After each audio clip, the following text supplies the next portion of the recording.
Hi friends, എല്ലാവർക്കും go charting 5 paisa ഗ്രീറ്റിഗിൾ tech powered by Mallu market profile pre market റിപ്പോർട്ടിലേക്ക് ഏവർക്കും സ്വാഗതം.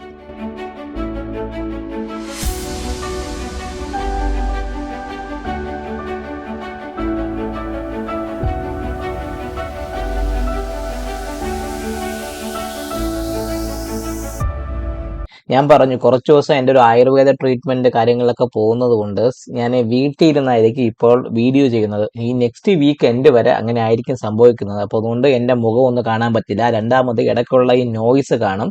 അത് ദയവേതൊന്ന് ക്ഷമിച്ചേക്കുക. നമുക്ക് മാർക്കറ്റിന്റെ ആ ഒരു സ്റ്റഡിയിലൊക്കെ പോവാം. ചുരുക്കി പറഞ്ഞാൽ നിങ്ങൾ നോക്കിയാൽ അറിയാൻ പറ്റും നമ്മുടെ മാർക്കറ്റ് അങ്ങനെ ഒരു ഒരു ട്രേഡബിൾ ആക്ഷൻസ് ആയ രീതിയിലൊന്നും നമ്മുടെ മാർക്കറ്റിൽ പോയിട്ടില്ല. സോ ഇന്ന് ഞാൻ നിങ്ങൾക്ക് ലെവൽ ട്രേഡിംഗ് പ്രകാരം നമ്മൾ നോക്കിക്കഴിഞ്ഞാൽ നിഫ്റ്റിയിൽ നിങ്ങൾ മിഡ് ക്യാപ്പ് നോക്കുമ്പോൾ ഇന്ന് ബുള്ളിഷ് റെഫറൻസ് പൊട്ടി ആശാം ഫസ്റ്റ് ടാർഗറ്റ് പോയി സെക്കൻഡ് ടാർഗറ്റ് ഒക്കെ വന്നു എന്ന് വേണമെങ്കിൽ പറയാം. തിരിച്ച് താഴേക്ക് ഇറങ്ങി എന്തുവാണ് സംഭവിച്ചു? ബുള്ളിഷ് റെഫറൻസ് പൊട്ടി താഴേക്ക്. അപ്പൊ ചുരുക്കി പറഞ്ഞ ഓപ്പൺ ചെയ്ത ബുള്ളിഷ് റെഫറൻസിന്റെ ഭാഗത്താണ് ഫസ്റ്റ് ടാർഗറ്റ് സെക്കൻഡ് ടാർഗറ്റ് തന്നായിരുന്നു. ബാങ്ക് നിഫ്റ്റി നോക്കുന്നതും പി ഒ സിക്കും ബേറിഷ് റെഫറൻസിന്റെ ഇടയിൽ തന്നെ കൃത്യമായിട്ട് കളിച്ചത്. നിഫ്റ്റി നോക്കിയാലും പി ഒ സിക്കും ബേറിഷ് റെഫറൻസിന്റെ ഇടയിൽ തന്നെ നിഫ്റ്റിയും കിടന്ന് കളിച്ചു. അപ്പൊ ചുരുക്കി പറഞ്ഞ മാർക്കറ്റിൽ അങ്ങനെ ഒരു സ്ട്രാറ്റജിക്കൽ ആക്ഷൻ ഒന്നും വന്നിട്ടില്ല. സോ എന്താണ് അത് വരുമോ ഇല്ലേ എന്നൊരു പ്രതീക്ഷയൊന്നും മാർക്കറ്റിലേക്ക് ഇല്ലാത്തത് കൊണ്ട് ഈ മാർക്കറ്റിൽ എന്തുവാ ഈ ഒരു റേഞ്ചിന് ഭാഗത്ത് കിടന്ന് കളിച്ചു. നമ്മുടെ നിഫ്റ്റി നിങ്ങൾ ഇന്നലെ നോക്കിക്കഴിഞ്ഞാൽ ഞാനിപ്പോൾ ഈ റെഫറൻസ് ലെവലൊക്കെ കൃത്യമായിട്ടൊന്ന് മെർജ് ചെയ്ത് വെച്ചിട്ടുണ്ട്. ഈ പ്രൊഫൈലിൽ ഒന്ന് അൺമെർജ് ചെയ്യണം, വേറെ ഒന്നും വേണ്ടിയിട്ടില്ല. നമുക്ക് ഈ റേഞ്ച് ഐഡന്റിഫൈ ചെയ്യാൻ വേണ്ടി നമുക്ക് നോക്കണം. സോ ഒരു കാര്യം ഞാനിപ്പോൾ നിങ്ങൾ നോക്കുന്ന സമയത്ത് ഈ ഒരു പ്രൊഫൈൽ അൺമെർജ് ചെയ്യുമ്പോൾ നിങ്ങൾക്ക് കുറച്ചും കൂടെ ഈസി ആയിട്ട് ഐഡന്റിഫൈ ചെയ്യാൻ പറ്റുമെന്ന് എനിക്കൊരു വിചാരമുണ്ട്. സോ ഞാൻ പ്രൊഫൈലിൽ അൺമെർജ് ചെയ്തു. സോ ഇത് ഇന്നലത്തെ പ്രൊഫൈലായിരുന്നു നമ്മുടെ മാർക്കറ്റ്. ഇന്ന് നിഫ്റ്റിയുടെ അപ്പൊ നിഫ്റ്റിയെ സംബന്ധിച്ച് നോക്കുകയാണെങ്കിൽ നമ്മൾ ആദ്യത്തെ ഒരു മണിക്കൂറിന്റെ ഹൈയിൽ ഇതാണ് ഒരു മണിക്കൂർ വന്നിരിക്കുന്നത്. ആ ഹൈ ലോയോ ബ്രേക്ക് ചെയ്തിട്ടില്ല. എന്നാ ചുരുക്കി പറഞ്ഞ താഴത്തെ ലോവർ സ്ട്രക്ചർ ബ്രേക്ക് ചെയ്യണം. ചുരുക്കി പറഞ്ഞ ഒരു ഒരു നോർമൽ ബാലൻസ് ഡേ ആയിരുന്നു നിഫ്റ്റി ഉണ്ടായിട്ടുള്ളത്.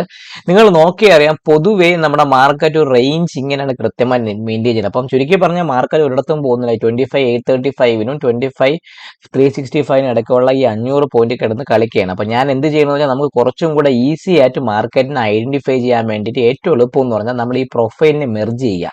കാരണം വേറെ മെർജ് ചെയ്യുമ്പോൾ നമുക്കൊരു ഒരു ഐഡിയ കിട്ടും. മാർക്കറ്റ് എവിടെ കിടന്ന് കളിക്കുന്നു, എങ്ങനെ കിടന്ന് കളിക്കുന്നു, എങ്ങോട്ട് പോകുന്നു, ബാലൻസ് ആണോ അതോ മാർക്കറ്റ് മൂവ് ചെയ്യുന്നില്ല. അപ്പൊ ശരിക്കും ഇത് കണ്ടോ, കുംഭാറിന്റെ വയറ് വീർത്തിരിക്കുന്ന അവസ്ഥയിൽ പിടിക്കുന്ന പോലെ പക്ക ഒരു ബാലൻസിൽ പോവുകയാണ് നിഫ്റ്റിയെ സംബന്ധിച്ച് പറയുകയാണെങ്കിൽ. അപ്പൊ നിഫ്റ്റിയുടെ ആ പി ഒ സി നിൽക്കുന്ന ഞാൻ ആ റേഞ്ചിന്റെ പി ഒ സി എടുക്കുന്നത്. അപ്പൊ 25,571 എന്ന് പറഞ്ഞ റേഞ്ചിന്റെ പി ഒ സി ആയിരിക്കും ഞാൻ എടുക്കാൻ പോകുന്നത്. നിങ്ങൾക്ക് അപ്പൊ അത് നമ്മുടെ പി ഒ സി ഒന്ന് നിഫ്റ്റി മാറ്റി 25,572 ഭാഗത്തേക്ക് ഞാൻ ആ പി ഒ സി 25,572 ഭാഗത്തേക്ക് ഞാൻ ആ പി ഒ സി ഒന്ന് കൊണ്ടുവന്നു.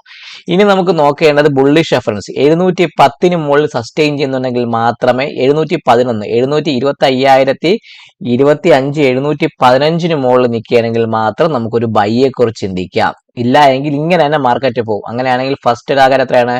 25,756 ഭാഗത്തേക്ക് 25,756 ഭാഗത്തേക്ക് വരാം.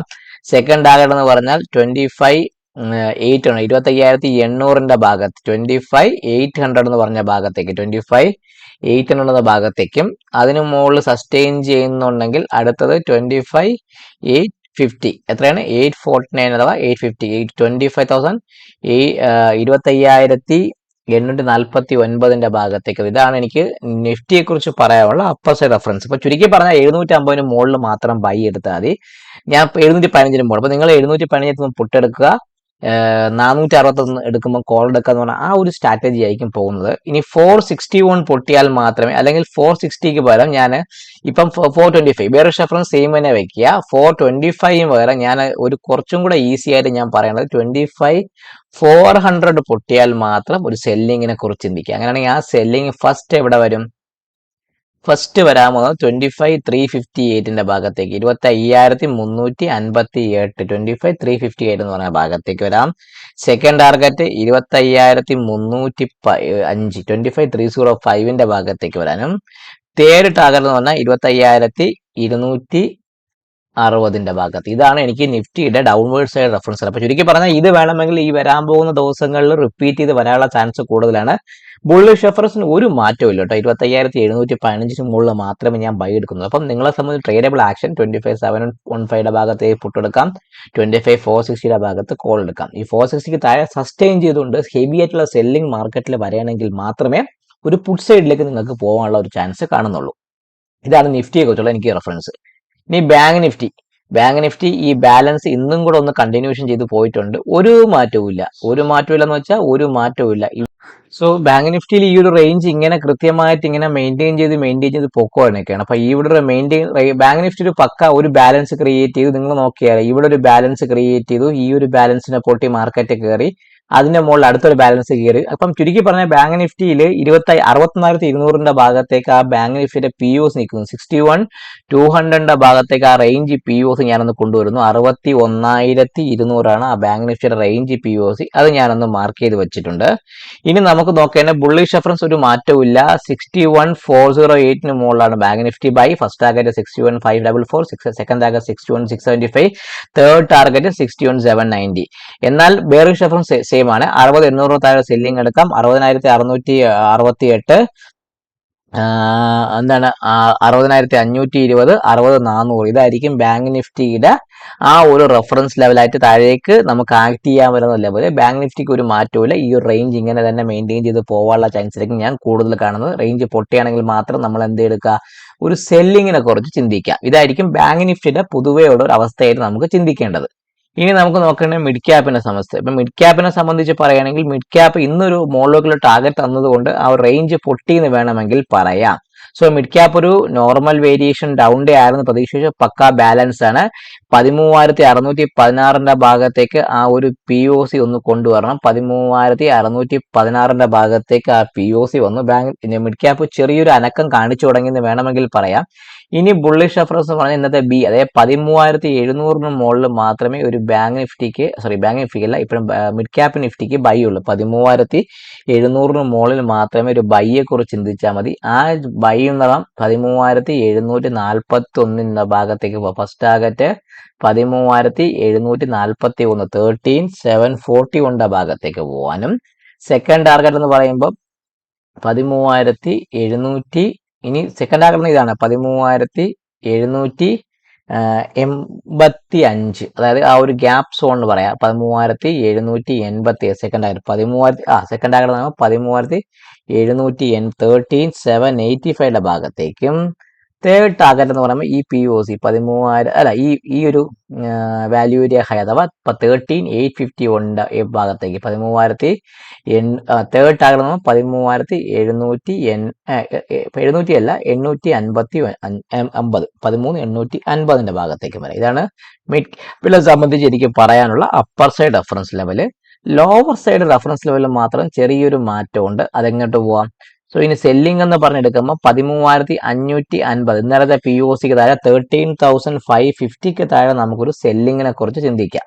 സോ ആ സെല്ലിംഗ് എങ്ങോട്ട് പോകും? ഫസ്റ്റ് 13,501, 13,501 ഭാഗത്തേക്ക് പോവാം. സെക്കൻഡ് ടാർഗറ്റ് എന്ന് പറയുമ്പോൾ 13,446, 13,446 ഭാഗത്തേക്ക് പോവാനും. തേർഡ് ടാർഗറ്റ് എന്ന് പറയുമ്പോൾ 13,419, അതായത് ഇതായിരിക്കും. തേർഡും സെക്കൻഡും തമ്മിൽ അടുപ്പിച്ചാണ് 13,419. ഇതായിരിക്കും നമുക്ക് മിഡ് ക്യാപ്പിലെ സംബന്ധിച്ച് താഴേക്കുള്ള റെഫറൻസ് ലെവലായിട്ട് എടുക്കാൻ പറ്റുന്നത്. അപ്പൊ റെഫറൻസ് ലെവൽ കൃത്യമായിട്ട് ഫോക്കസ് ചെയ്യുക, അതനുസരിച്ച് ട്രേഡ് ചെയ്യാൻ വേണ്ടി മാക്സിമം ശ്രമിക്കുക. ക്ലിയർ ആവുന്നുണ്ടല്ലോ? ഇതായിരിക്കും നമുക്ക് ടാർഗറ്റ് വരുന്നത്. സോ ഈ റെഫറൻസ് ലെവലിനെ ഫോക്കസ് ചെയ്യുക, അതനുസരിച്ച് ട്രേഡ് ചെയ്യാൻ വേണ്ടി മാക്സിമം ശ്രമിക്കുക. പിന്നെ യൂട്യൂബിലെ മെമ്പേഴ്സ് ഉള്ള ആൾക്കാർക്ക് വേണ്ടി ഒരു അറിയിപ്പുണ്ട്. ഈ തിങ്കൾ, അതായത് മൺഡേ മുതൽ മെമ്പേഴ്സ് ഉള്ളിലെ ഹയർ പാക്ക് ആയ 1199 മാത്രമേ ഉള്ളൂ ഓപ്ഷൻസിന്റെ ടേബിൾ കൊടുക്കുന്നത്. സോ നിങ്ങൾക്ക് എല്ലാ ദിവസവും ഓപ്ഷൻസിന്റെ ടേബിൾ ആവശ്യമൊന്നുണ്ടെങ്കിൽ ആ പാക്ക് എടുക്കുക. മാർച്ചിന്റെ സെക്കൻഡ് വീക്കിനോട് അടുപ്പിച്ച് ഫസ്റ്റ് വീക്ക് എൻഡ് ആകുന്ന സമയത്ത് നമ്മൾ മാർക്കറ്റ് പ്രൊഫൈൽ ഓർഡർ ഫ്ലോയുടെ പ്രൊഫഷണൽ ട്രേഡേഴ്സിന് വേണ്ടിയിട്ടുള്ള പുതിയൊരു market profile order flow advanced online batch start ചെയ്യാണ്. സോ ഇതിൽ വളരെ ലിമിറ്റഡ് സീറ്റ്സ് മാത്രമേ ഉള്ളൂ. ഒരു 10-12 സീറ്റ്സ് മാത്രമേ അവൈലബിൾ ആയിട്ടുള്ളൂ. ജോയിൻ ചെയ്യാൻ താല്പര്യമുള്ളവർക്ക് പ്രൊഫഷണൽ രീതിയിൽ ട്രേഡ് ചെയ്യണം. അവർക്ക് നിങ്ങൾക്ക് എന്തൊക്കെ ബെനിഫിറ്റ് എന്ന് പറഞ്ഞാൽ ഞാൻ ഓപ്ഷൻസിന്റെ ടേബിൾസ് നിങ്ങൾക്ക് പ്രൊവൈഡ് ചെയ്യുന്നുണ്ട്. ഫ്രീ ആയിട്ട് MCXന്റെ കോൾസ് കൊടുക്കുന്നുണ്ട്. Just to recover the fee. ഇപ്പൊ നിങ്ങൾക്ക് ഫ്രീ ആയിട്ട് മാർക്കറ്റ് പ്രൊഫൈലിലെ ഓട്ടോ ഫ്ലോഡിങ് ആ ഒരു ട്രാൻസാക്ഷൻസ് പഠിക്കുവാനും ടെൻഷൻ ഫ്രീ ആയിട്ട് ട്രേഡ് ചെയ്യാനുള്ള ഒരു ഫെസിലിറ്റി അതിന്റെ കൂടെ നിങ്ങൾക്ക് കിട്ടുന്നതാണ്. അതുകൂടാതെ റെക്കോർഡ് ക്ലാസ്സുകൾ കാണും. നിങ്ങൾക്ക് എല്ലാ സൺഡേസ് 2 വീക്സിന്റെ സൺഡേയിൽ നിങ്ങൾക്ക് സൈക്കോളജി സെഷൻസ് കാണും. ലൈവ് മാർക്കറ്റ് സപ്പോർട്ട് ഉണ്ട്. അങ്ങനെയുള്ള ഗ്രേറ്റ് ബെനിഫിറ്റ്സ് ഉണ്ട്. അപ്പൊ നിങ്ങൾക്ക് അതിനെക്കുറിച്ചെല്ലാം കൂടുതൽ അറിയണമെന്നുണ്ടെങ്കിൽ തമ്മിലിനെ കാണിച്ച 2 നമ്പർ ഉണ്ട്, അതിൽ ബന്ധപ്പെടുക. സോ വീഡിയോ കാണുക, ലൈക്ക് ചെയ്യുക, കമന്റ് ചെയ്യുക, സബ്സ്ക്രൈബ് ചെയ്യുക. നിങ്ങളുടെ ട്രേഡിംഗ് ഫ്രണ്ട്സിന് വീഡിയോ അയച്ചു കൊടുക്കാനും മറക്കാതിരിക്കുക. Happy trading to all my trading friends.